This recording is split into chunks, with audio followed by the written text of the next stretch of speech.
you know, like when you started on your journey, you didn't you set yourself one goal, obviously, was to get into shape. But along that journey, you could have had 10, 20, 30, maybe, you know, even 100 goals, which you reached and you didn't even realize that.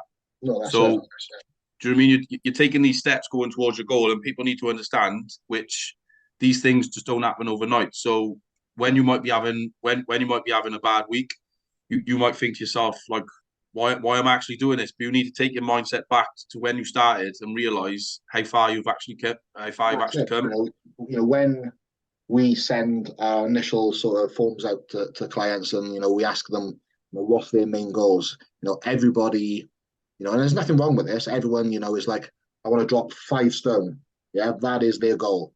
But Yeah, then, my sort of initial conversation with them after reading that is, that's fine, and it's fantastic to have these long-term goals, but we need to sort of scale it back and break that long-term goal down, yeah, and just tick off those steps along the way. They are stepping yeah, stones.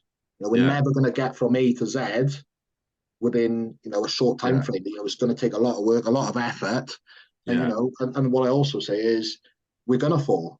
Christ, I've been training what 4 or 5 years now, and mm, have I been perfect for those 4 or 5 years? Definitely not. I've no, crashed, fallen.